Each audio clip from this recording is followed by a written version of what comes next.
Hello, and welcome to the Nebraska Department of Education School Violence video series. Today's topic is strategies for de-escalating behavior. There are 10 videos in the school violence video series. We encourage you to watch these in order as school teams. However, the videos may be watched by individuals as standalone. My name is Heather Robbins, and I'll be your host throughout this series. Our purpose today is to describe the phases of escalation and then to identify de-escalation strategies at each phase. We want to be aware of the escalation cycle, and we'll be using the diagram developed by Jeff Colvin and George Shagai at the University of Oregon in 1989 to describe the phases of escalation. Also, how we respond kind of occurs in 4 stages. We begin with some prevention strategies, then we use some interruption strategies, we use some response strategies when there's escalating behavior, and finally we use some follow-up strategies after an event is over. The first phase is calm. During this phase, the student may be doing things like smiling, engaging in the lesson, on task, following directions, responding to both positive and corrective feedback, and showing their work or telling about accomplishments. During this stage, we can keep the calm by ensuring that there's predictability, by having clear expectations, by engaging in positive interactions, by making sure that the students are actively engaged, by systematically supervising our area, making sure that we have structured transitions, providing high rates of positive reinforcement, at least 5 positives for any kind of negative or corrective, and by teaching social and coping skills to students when they are calm. The next phase is a trigger. Triggers could include conflicts, changes in routine, error corrections. The behaviors from the student at this stage could include grimacing, staring off into space, being unfocused, refusing to follow directions, or being off task. At this point, we want to respect personal space, possibly provide some choices. We want to engage in committed listening so the youth knows that we're there for them. We want to use positive language. I'll be able to help you as soon as you are ready.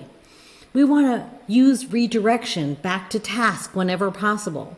Maybe we can provide the youth with some visual cues for when they're triggered. Proximity for some youth may work. For others, an opportunity of success may help them when they're triggered. And perhaps we modify the content or the context, the environment around the youth.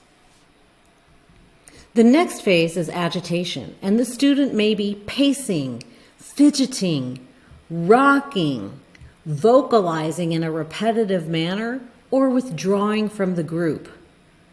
At this phase, we can engage in empathy. We can offer some quiet or alone time. We want to give very simple directions. Maybe have private conversations. Perhaps we modify tasks for the youth, or we offer assistance and support. Maybe for some youth, we engage in some movement activity, or we send them on an errand. Perhaps we offer a preferred activity, or we offer a break when a youth is agitated. The next phase is acceleration, and at this stage, the youth may be engaging in questioning and arguing, violating rules, using profanity, whining and crying, threatening or intimidating, destroying property. At the acceleration phase, we want to provide very minimal adult language. We want to keep it simple. We want to offer a cool down area, a safe space, or cool down strategies. We want to help the youth to redirect their thoughts But again, we have to do that with a minimal adult language. We want to make sure the environment is calm, that we are calm. We want to look at and ensure that we are giving a non-threatening form of body language and monitor our tone. We may at this point be removing demands, and we may provide the youth with some self-regulation tools. The next phase is peak. At this point, the escalating behavior is occurring, and there may be verbal aggression, physical aggression, destruction of property, severe tantruming, or elopement.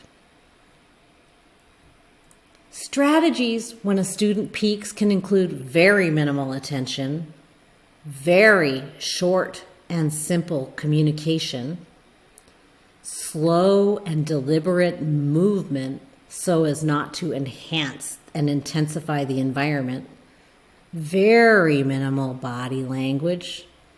It may be that we are engaging safety protocols that we have pre-established at our school for when there is a peak in an escalation phase.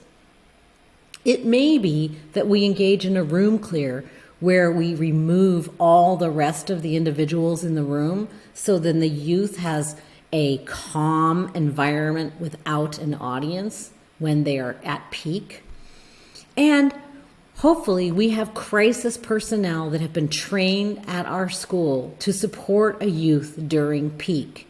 We want to make sure that we limit the number of adults involved so there's not a lot of frenetic energy around the youth during this time.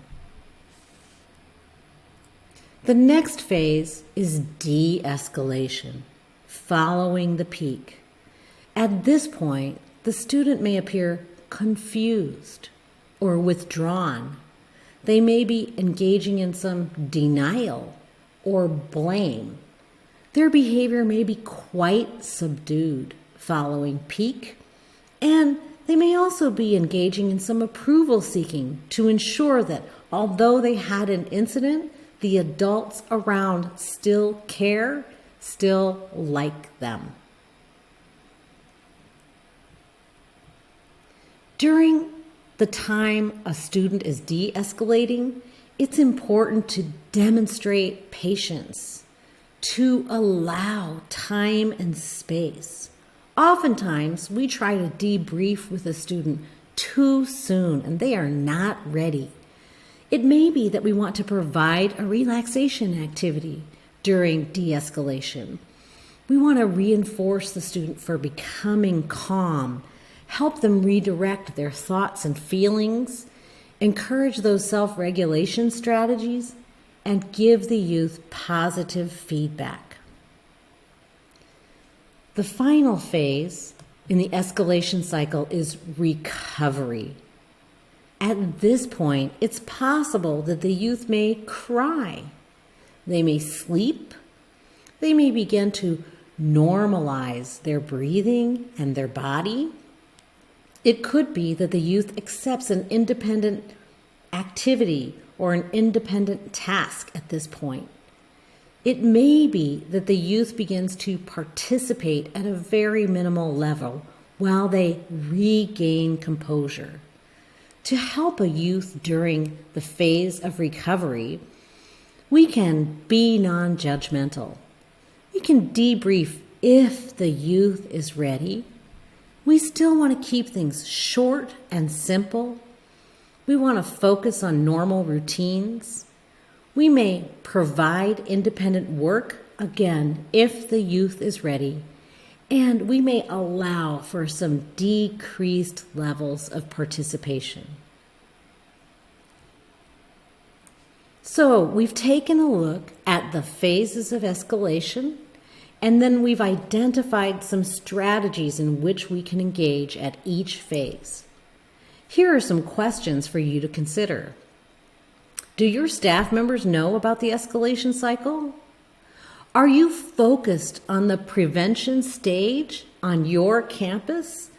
Have you thought about how to maintain the calm and what to do when there's a trigger that may prevent the escalation cycle? Have you provided PD on how to respond to escalation so that staff members become aware of their own contribution to the escalation cycle? Do you have a team on your campus that can respond in a crisis? These are questions for you to consider. Our purpose today was to describe the phases of escalation and to identify de-escalation strategies for each phase. We encourage you to visit the Nebraska School Safety website located at the URL on the screen.